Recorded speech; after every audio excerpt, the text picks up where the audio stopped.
Dans le village aux jours troublés, où soufflait un vent de liberté, vivait un garçon réfléchi, toujours curieux de ce qu'est la vie. Jean Guibert était son nom, fils du maire de la maison.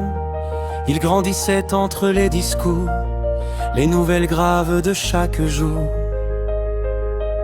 Son esprit vif remarquait tous les détails cachés, les petits bouts d'histoire que les grands taisaient mais que ses yeux devinaient. Cultivé sans être prétentieux, sérieux sans être ennuyeux, il possédait cet humour discret qui faisait sourire sans jamais blesser. Lorsqu'Ernest arriva un jour, une amitié naquit sans détour. Très vite les deux garçons comprirent qu'ils avaient mille choses à se dire. Ils partageaient leurs réflexions, leurs aventures et leurs questions. Face aux mystères de leur époque, ils avançaient malgré les chocs.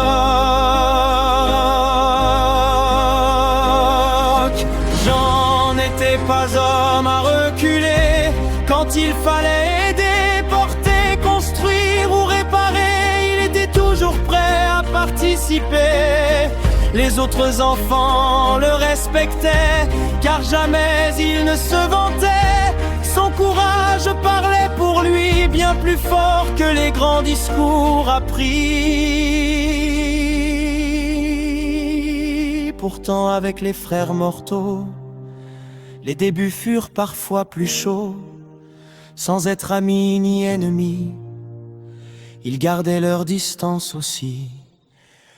Mais celui qui lui causait le plus d'émoi n'était pas celui qu'on croit, car une étrange petite fille venait souvent troubler son équilibre. Muguette, libre comme le vent, l'inquiétait au commencement. Avec ses mystères et ses manières, elle semblait sortie d'une vieille légende de grand-mère. Il la regardait de loin parfois, ne sachant trop que penser d'elle ni pourquoi. Était-elle sorcière ou simplement différente? La question demeurait persistante.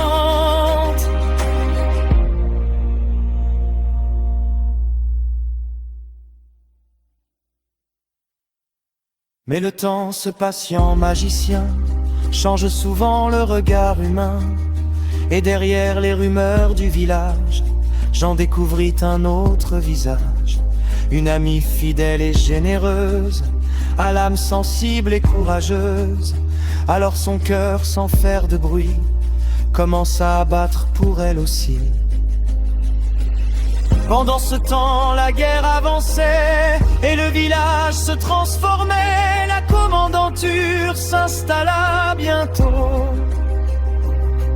tout près de son propre foyer.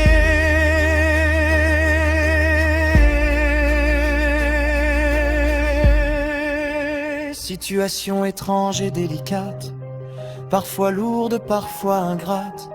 Mais Jean comprit vite l'importance de cette discrète proximité. Car certaines informations précieuses, certaines nouvelles mystérieuses passaient devant ses yeux attentifs, sans éveiller le moindre soupçon excessif.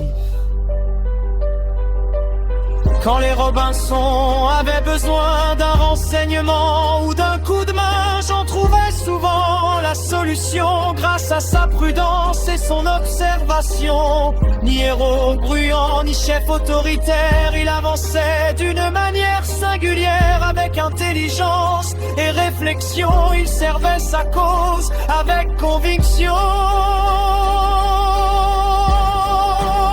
Les années passèrent peu à peu, sous des ciels parfois sombres, parfois bleus.